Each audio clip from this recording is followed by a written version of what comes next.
కాంగ్రెస్ ప్రభుత్వ వైఫల్యాల వల్ల రైతులు అధైర్యపడి ఆత్మహత్యలు చేసుకోవద్దని, 2 ఏళ్లలో మళ్లీ వచ్చేది తమ ప్రభుత్వమేనని బీఆర్ఎస్ వర్కింగ్ ప్రెసిడెంట్ కేటీఆర్ భరోసా ఇచ్చారు. రైతు సమస్యలపై ఆయన ప్రభుత్వం ముందు 4 ప్రధాన డిమాండ్లను ఉంచారు. రైతు బంధు, రుణమాఫీ, బోనస్ వెంటనే చెల్లించాలని, చనిపోయిన రైతు కుటుంబాలకు 10 లక్షల రూపాయల ఎక్స్గ్రేషియా ఇవ్వాలని డిమాండ్ చేస్తూ తీర్మానం చేశారు. ఇదే సమయంలో కాళేశ్వరం ప్రాజెక్టుపై జరిగిన ప్రచారం అబద్దమని హైకోర్టు తీర్పుతో తేలిపోయిందని, అవినీతి జరిగిందని విమర్శించే వారిపై ఆయన తీవ్ర స్థాయిలో విరుచుకుపడ్డారు. ఇన్ని వేల మంది మా రైతన్నలు అడుగుతున్నారు, ఎక్కడున్నాడు రాహుల్ గాంధీ, ఎక్కడున్నది నీ డిక్లరేషన్, ఎక్కడ పోయినాయి నువ్వు చెప్పిన మాటలను అడుగుతున్నారు. ఒక మాట దయచేసి నేను అంటా ఉన్నా, బాధ అనిపిస్తుంది ఇట్లా మాట్లాడాలంటే అప్పుడప్పుడు.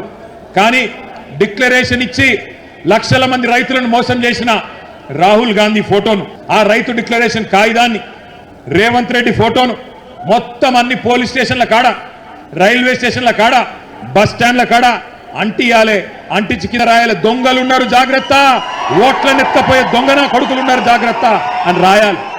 గంత దొంగలు వీళ్ళు. ఆలోచన చేయండి, ఒక్క హామీ అమలు చేయడా 2.5 ఏళ్లలో? ఇంత అన్యాయం ఉంటుందా? మనం వింటుంటాం, పేపర్లలో, టీవీలలో చూస్తుంటాం, వాడెవడో చెడ్డీ గ్యాంగ్ వచ్చిండు, వీడెవడో రైస్ పుల్లింగ్ గ్యాంగ్ వచ్చిండని. ఆ గ్యాంగుల కంటే డేంజరు ఈ కాంగ్రెస్ గ్యాంగు అనే మాట నేను మీకు విజ్ఞప్తి చేస్తున్నా. కరోనా కంటే డేంజరు కాంగ్రెస్ అనే మాట ఇలా రైతులు మాట్లాడుతున్నారు. వరంగల్కి వచ్చిండు, భద్రకాళి తల్లి మీద ఒట్టు పెట్టిండు, భద్రకాళి తల్లి మీద ఒట్టు రుణమాఫీ చేస్తా అన్నాడు. యాదగిరిగుట్ట వేయండు, లక్ష్మీ నరసింహస్వామి మీద ఒట్టు నేను రుణమాఫీ చేస్తా అన్నాడు. ఇలా దేవుళ్ళు కూడా తలబట్టుకొని కూర్చున్నారు, వీడెక్కడ దొరికిండ్రా దౌర్భాగ్యుడని, మా మీద ఒట్టేందుకు పెడతాడు వీడని చెప్పి గసంటి పరిస్థితి వచ్చింది. అందుకే నేను అంటున్నా, ఆ భద్రకాళి తల్లి కూడా ఊకోదు. నేను ఇప్పుడే పోయి మొక్కి వచ్చిన, బరాబర్ అంతు చూస్తుంది భద్రకాళి తల్లి కూడా. రేవంత్ రెడ్డి గుర్తు పెట్టుకో, చీల్చి చెండాడుతుంది. కేసీఆర్ ఉన్నప్పుడు రైతుల ఖాతాల్లో టింగు టింగు అనుకుంటే బ్రహ్మాండంగా పైసలు పడుతుండే. ఇవాళ ఎక్కడ పడుతున్నాయి ఎరికేనా పైసలు? రాహుల్ గాంధీ ఖాతాలో పడుతున్నాయి, టకీ టకీ టకీమని. ఢిల్లీలో మాత్రం మంచిగా పడుతున్నాయి. రైతు బంధు పేరు తీసేసిండు రేవంత్ రెడ్డి, రాహుల్ బంధువులు పెట్టిండు. మన పైసలన్నీ ఢిల్లీకి పంపుతున్నాడు మూటలు కట్టి. ఎందుకంటే రేవంత్ రెడ్డి రెగ్యులర్ సీఎం కాదు, రెన్యువల్ సీఎం.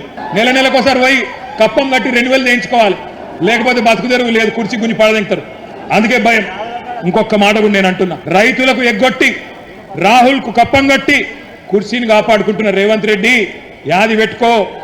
రైతులకు కోపం వచ్చినాడు ఏ రాహుల్ గాంధీ, ఏ సోనియా గాంధీ, ఏ ప్రియాంక గాంధీ కూడా నీ కుర్చీని కాపాడలేదు, గుర్తుపెట్టుకో. ఆ రోజు మేడిగడ్డను కూడా ఈ సన్నాసులు ఏమో చేసిండ్రు, బాంబులు పెట్టి పేల్చిండ్రు. ఇవాళ చెక్ డ్యాములు వెలుస్తున్నారు. మన హుజూరాబాద్ లో మొన్ననే ఒక చెక్ డ్యామ్ పేల్చిండ్రు.